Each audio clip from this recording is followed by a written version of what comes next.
And so we're encouraging you to be a selective sifter as you pick from the past, or as you pick from the present, or as you pick from the future. But we're encouraging you to care about how you feel. In fact, we're encouraging you to only care about how you feel. In fact, we're encouraging you to, for the most part, forget about your action journey altogether and let it be a vibrational, emotional journey. Because if you will do that, if you will care more about how you feel about what's happening or about what's not happening than you do about whether it happens or not, now you've got it, you see.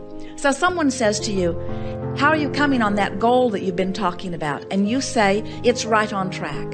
And they say, oh, has it begun to unfold in a way that you can see it? And you say, it's right on track. And they say, but has the money come in? Has the lover come in? Did you find the house you've been looking for? Did you lose that weight you've been wanting to lose? What's happened? And you say, it's right on track. And they say, no, I don't think you're understanding my question. What physical evidence do you have that is giving you the license to feel better? And that's when you say, I have left that old modality far, far behind, because I found out that I was going about it backwards. When I demanded that I get what I'm looking for first so that I can have an emotional response to what's already happened, now I'm not creating. Now I'm just observing. I'm just regurgitating. I'm just responding. I'm just having knee-jerk reactions. Now I'm a conditional lover. Now I've joined the ranks of the other millions who are trying to control the conditions so that I can have a better feeling in response to the conditions. I'm no longer creating conditions. And if they are very wise in listening to your wisdom, they will say, well, how would someone go about creating a condition? And you would say, by using the condition as I always must to help me conclude what I would prefer, but then immediately taking my eyes off of the not preferred condition while I expectantly reach for an improved condition. And they would say, I didn't really hear what you said. Can you give it to me in easier terms? And you would say to them, I've learned that I'm healthier in my imagination than I am in my observation. Because when I imagine, I can make it just the way I want it to be. And they would say, oh, you're a dreamer. You're not a realist. And you would say, oh, I never face reality. I create reality. I don't look at what is and regurgitate more of it. I look at what is, automatically launch desires, and become the fuller version of that which I am, and then I feel my way into vibrational alignment with what I've become. So then they would say, you mean you don't set goals? And you say, not as such. I'm the blessed one, you know. You mean you don't set goals? You don't identify what you want? Oh yes, I do that all day, every day. I can't stop doing that. When someone's rude to me, I want them to be nicer. When I'm rude to someone, I want to be nicer. When someone says I'm bad, I want them to understand that I'm good. When someone feels that they are bad, I want them to understand that they are good. When I or someone is sick, I want them to be well. When I am confused, I want more clarity. I can't stop deciphering life, and I can't stop setting goals. But something I've learned is that I automatically set my goals, and I've been setting so many of them that I've created this magnificent vibrational escrow. The source energy has all lined up and waiting for me. And now my work is to become vibrationally worthy of all of the good stuff that I've been asking for. Vibrationally worthy, they say. What in the world is vibration? How can somebody be vibrationally worthy? And then you will tell them the greatest secret of all. To be vibrationally worthy, you just have to care more than anything else, more than life itself, because it is life itself, how you feel. And then you have to be willing to work your thoughts around in whatever which way you can until you find relief from thoughts that don't feel good, and while you gradually replace them systematically with thoughts that feel increasingly better. Well, how does one go about that? Well, you'll look out at people who annoy you, and you feel the discomfort of that annoyance. And then rather than asking them to change their annoying behavior, you just work it around in your mind so that they don't annoy you so much. Your friend would say, that seems hard. And you would say, it was hard for me at first, because at first I was so accustomed to just responding to whatever was. I would see something and I would have a knee-jerk response to it. But later on, I began to understand that the knee-jerk response was just my initial reaction to their vibrational offering.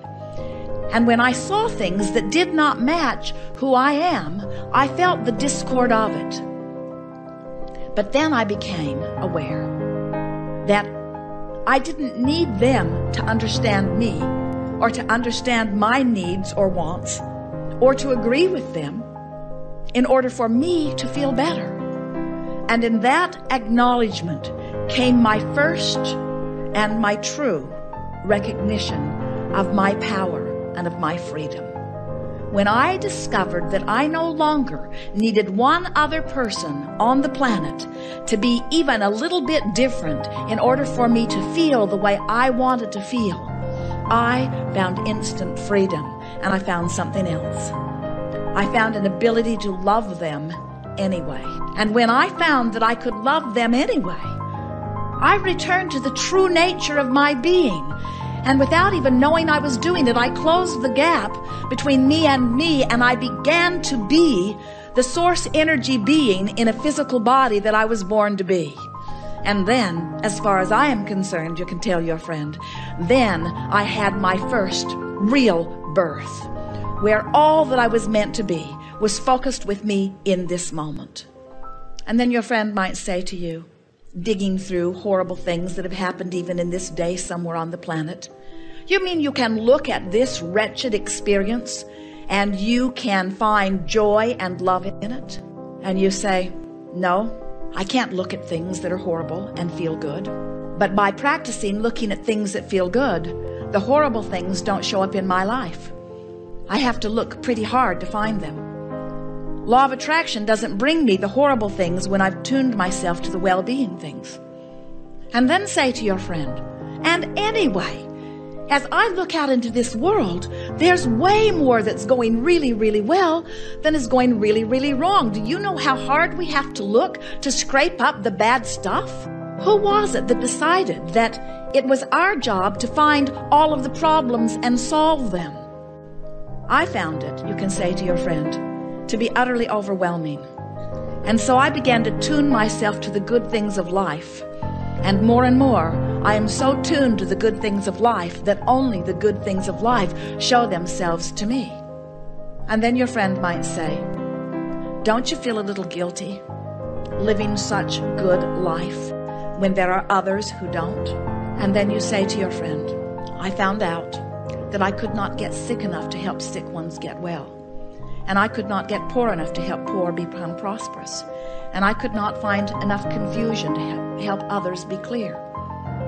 I discovered that through the clarity of my example, by caring about how I feel, and every day contouring myself to vibrational alignment with what feels good, that I not only became the non-physical energy in a physical body that I was born to be, but then, and only then, did I offer a strong enough signal that those who were seeking that sort of clarity could make their way to me. And then you can say to your friend, I believe that you are such a person. I believe that you have made your way to me because of the clarity of my being and because of the power of your wanting.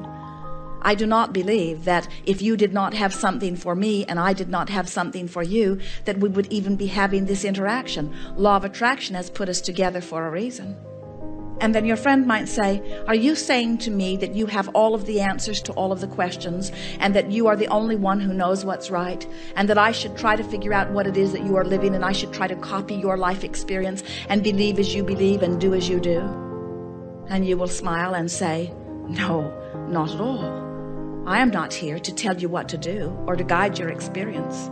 I just want to teach through the clarity of my example that you are the creator of your experience as I am the creator of mine. And you get to choose everything that comes to you as I get to choose everything that comes to me. And I would not for a moment assume that I should be able to choose for you. I haven't lived your life. I haven't walked in your shoes. I haven't lived your contrast. I haven't given birth to your desires, but you have. I say, as the teacher that you were born to be, I have come forth to express the example that we are all blessed beings who deserve a wonderful life, and that we get to choose the details of that wonderful life bit by bit, piece by piece. We get to conform to the well-being of our choice, and the universe and law of attraction will make it a reality. And then your friend may very well say to you, I think that you are nutty. I do not understand vibration. I do not understand emotion. I do not understand anything that you have said. But it has been nice talking with you just the same.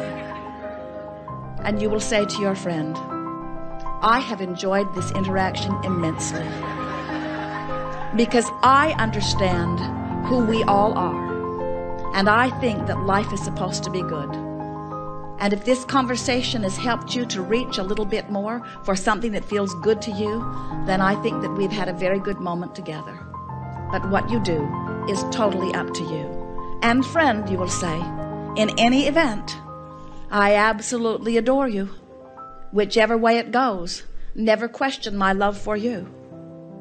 And then your friend might say, then you will always be there for me, right? No matter how bad my life gets, I can count on you to be there. And you will say, no, I will be like the spirit within you. When you choose something that feels awful to you, I won't be there. Well, what kind of a friend are you? They would say. Well, I'm a true friend. I'm a friend who has deliberately worked my way up the emotional scale, and I'm mostly in vibrational alignment with things that feel really good. And I will promise you that I will stay here as best I can, and I will offer that signal so that anytime you get anywhere near it, law of attraction will put us together.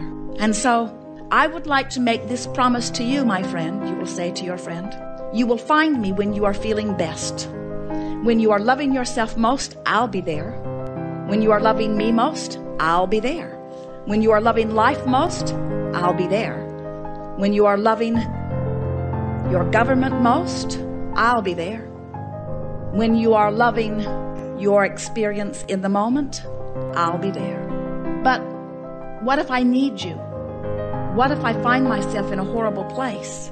Well, you may not see me, but there will be someone there for you. Someone perfectly vibrationally matching where you are, who will amplify for you where you are. And just beyond that person who is amplifying exactly where you are will be another who represents the best that you can reach for from where you are. And eventually you will be led by one to another, and by to another to another, and by another to another, and another to another, and eventually you'll find your way back to me. Oh, so you do think you have all the answers. So you do think that you're the one who is the only one that is in the good place. And then you will give them the most important message of all. No, I'm not guiding you to anything specific, just to the feeling of well-being that is inherently who we all are. I want to be, you can say to them, and from what we feel from you, you can say it accurately. I want to be for you what I promised you I would be. I want to be an example of someone who always strives for fullest connection to source energy. I want to be a catalyst who will be like a satellite dish that will beam pure positive energy into the atmosphere that surrounds me wherever I am. I want to be an example of one who, while I may not always be exactly vibrationally up to speed with who I am, I promise you that I will always be an example of one who knows whether I am there or not, because I care about how I feel. And when you get there, and when you are willing to talk about it to anyone who will listen, you will then be the teacher that you've come forth to be. Because as long as you are willing to beat the drum of what's happening on the planet willy-nilly, indiscriminately, as long as you are willing to give your attention to things whether they feel good or bad, as long as you are willing to become a vibrational match to anything that does not feel good to you, then you are not the teacher that you've come forth to be. You are a regurgitator. But when you say, I care how I feel, and every day, all day, I deliberately make choices of what feels better and what feels better and what feels better until I've tuned myself on most subjects to feeling really, really good. And now I can see by what law of attraction brings around me that I am a vibrational example, the vibrational example.